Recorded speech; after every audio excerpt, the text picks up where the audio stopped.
Ya. Dalam hal pemaknaannya apa sih sebenarnya al-mala tadi dikatakan sebagai pembesar pemuka yang bagaimana? Ya. Dimaknai di Quran surat An-Naml tentang kisah Bilqis dengan Nabi Sulaiman. Dimaknai An-Naml 38. Qala ya ayyuhal mala'u. Ya. Ayyukum ya'tini bi arsyiha qabla ayyatuni muslimin. Nabi Sulaiman berkata, ya, dimaknai ya ayyuhal mala'u. Nabi Sulaiman berkata, wahai para petinggi, wahai para pembesar, wahai para pemuka, siapakah di antara kamu sekalian yang sanggup membawa singgasana Ratu Bilqis kepadaku sebelum rombongan Ratu Bilqis datang kepadaku sebagai orang-orang yang berserah diri? Yang pertama ngacung adalah afrat, jenis jin, dimaknai dengan jin ifrit. Gua sanggup. Seberapa cepat lo? Kata Nabi Sulaiman. Paduka berdiri, duduk, nanti singgasana nyampe. Nabi Sulaiman mikir, ada yang lebih cepat? Ya, ahli kitab bangun di situ. Ya, anak muridnya Nabi Daud yang setia kepada kerajaan dan mengabdi kepada anaknya, itu Sulaiman. Jadi ke bapaknya setia, ke anaknya pun setia. Luar biasa kan? Itu bapaknya nggak ada, ngapain setia ke anaknya? Banyak kan begitu. Ada lagi yang beda sama bapaknya katanya. Oh, kan cemen sekali. Lu fokusnya mengabdi ke negara, jangan ke sosoknya. Ya, mengabdi ke perjuangan. Siapapun yang memimpin itu Anda abdikan di situ. Paham? Ini menjadi pendewasaan tersendiri maksudnya. Ya, kedepannya siapapun presidennya, lu tetap membangun Indonesia semampumu. Jangan pandang sosoknya. Paham? Jadi dalam hal pemaknaan, ya, kemudian ahli kitab tersebut dengan kesanggupannya sakedip mata, ya, sakedip mata. Emangnya kita yang cacingan kedip-kedip baik? Nabi Sulaiman yang kagak, ya, karena mawas matanya sangat tajam. Jadi berkedipnya itu, ya mungkin sebelum sekali, kayak sejam sekali, nggak tahu ya. Tanya gih, mana? Ya, tuh, sehingga silakan. Ya, hanya sekedip mata nyampe itu. Bisa dibayangkan kan? Al-Mala itu kemampuan seperti itu. Nah, mereka yang menjadi Al-Mala'ul A'la itu setidaknya kisahnya seperti Sulaiman sebut kemampuannya. Bukan raja, pembesar. Berarti apa tuh? Ya tangan kanan, ya pengawal, ya penasehat, apalagi tuh? Orang kepercayaan, ya. Tapi bukan dari kalangan luar. Awas nih, bukan dari kalangan luar. Setidaknya Nabi Sulaiman ini mengisahkan, yaitu tentang hal si jin. Karena memang pasukannya diantaranya adalah bangsa jin. Sehingga yang terhebat di antara bangsa jin si Afrat atau si Ifrit tarik menjadi Al-Mala'ul A'la. Kalau ada apa-apa dengan rakyatmu, bangsamu, lu tanggung jawab Afrat. Siap bos. Paham? Yang kedua ahli kitab, karena Quran juga mengatakan Sulaiman itu pasukannya ada dari bangsa manusia, jin, dan burung. Dari bangsa manusia, siapa yang paling sakti ini? Ternyata ada. Muridnya bapaknya. Loh, bagiannya kalau manusia, siap. Dan di kalangan burung pun ada. Burung garu, hud-hud. Baru dikecos gitu aja langsung garuda. Ya. Ya katanya hud itu kayak garuda. Ya terserah lu mau garuda, mau elang kek. Pokoknya aja katakan hud-hud. Ya. Ya karena yang bisa melintasi samudra, hutan lebat kan hanya garuda. Iya. Saya nggak nyalahin, saya bilang terserah. Ya. Tuh. Jadi hud-hud pun menjadi andalan Sulaiman, menjadi Al-Mala'ul A'la bagi Sulaiman. Paham? Nah, dalam hal pemaknaan para putra semuanya, kemampuan mereka Al-Mala'ul A'la itu yakni sangat diperhitungkan. Sehingga A'la sendiri yang dimaksud adalah lebih tinggi di antara kaumnya. Jika di antara penghuni langit kedua dihuni oleh para jin, paham? Siapa nih yang paling unggul? Siapa nih yang paling sakti? Siapa nih yang paling hebat? Diangkatlah menjadi Al-Mala'ul A'la bagi langit bangsa jin. Dan di situ ternyata mutlak, yaitu Al-Jan sebagai moyangnya, leluhurnya. Ya.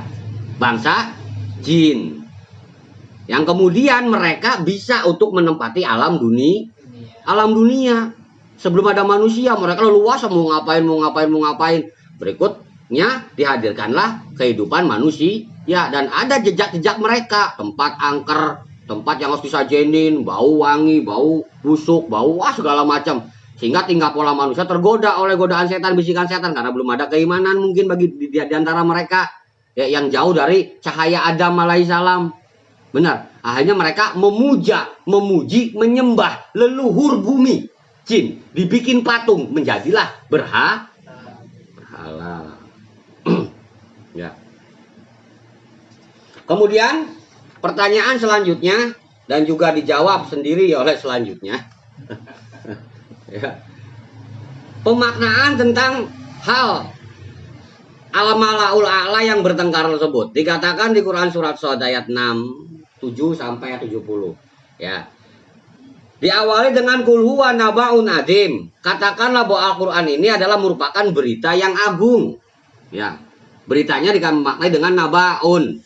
Berarti yang membawa beritanya adalah anbiya, para nabi. Nabi itu bukan ngasal bawa berita sendiri, ya, tapi dapat dari kewahyuan, diberikan informasi berita dari karsa kuasa Allah, itulah nabi. Ya, anbiya sebagai messenger of God, yaitu pembawa pesan Allah. Dan ini adim, bukan akbar tapi adim. Ya, suatu kabar berita yang besar, yang agung. Nih, apabila kita bisa memaknai Al-Qur'an yang di dalamnya terdapat berita yang agung, maka bagi kita juga pahala yang agung. Ya. Di sini terdapat nabaun adim. Maka bagi kita yang bisa memaknainya, menjalankannya, maka ajrun adim. Ya, pahala ingkang agung. Pahala yang gede. Dan itu tidak bisa diperbuat pribadi, guys. Harus berjamaah. Contoh ajrun adim, pahala yang besar adalah tentang hal yakni Lailatul Qadar 1000 bulan. Turunnya di bulan puasa. Saat puasa semua umat manusia sealam dunia berpuasa. Paham? Juga naik haji enggak sendirian, guys, bareng-bareng di waktu yang sama. Benar. Nah, sama ini juga urusan nabaun adim dan azun adim juga harus sama-sama maknanya, karena ini juga bahu membahu. Al-malaul a'la. Jika tidak ada al-malaul cuma satu doang, ya langitnya runtuh. Ya kacau nantinya.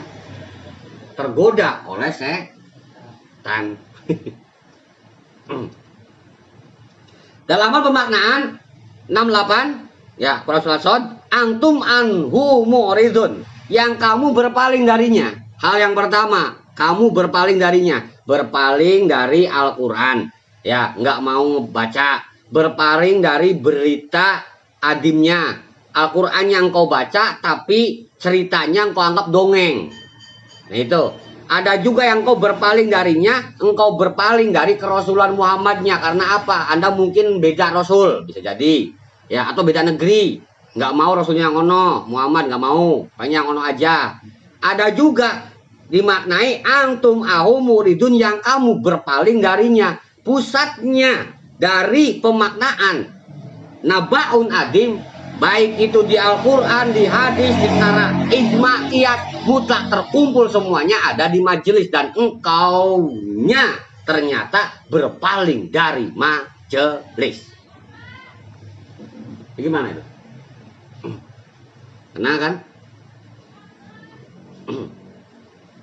Di ayat yang ke-69, maka nalia min ilmin bil mala'il a'la idyah tasimun. Aku, kata Rasulullah Muhammad, tidak mengetahui sedikit pun cerita tentang al-mala'ul a'la idyah tasimun, ketika mereka bertengkar. Ya, dijelaskan di ayat yang ke-70-nya, iyyuha ilayya, tidak diwahyukan kepadaku, illa annama ana nadhirum mubin, bahwa sesungguhnya aku hanyalah seorang pemberi peringatan yang nyata. Seorang pemberi peringatan yang nyata, definisi nabi atau rasul. Karena tugas Nabi Rasul menyampaikan berita gembira dan peringatan tugasnya. Ya, dimaknai tidak diwahyukan kepadaku. Artinya, jadi tidak diwahyukan kepadaku apapun itu apabila tidak ada manfaat. Ya. Tapi akan diwahyukan senantiasa ya yang bersifat manfaat, dan itu disampaikan sebagai bahan nadiran. Ya, sebagai bahan peringatan. Bagi siapa? Bagi orang-orang yang coba berpaling, baik dari pemaknaan nabaun adimnya, dari Al-Qur'annya, dari penyampaiannya, dari kerasulannya, termasuk juga yang berpaling dari majelisnya.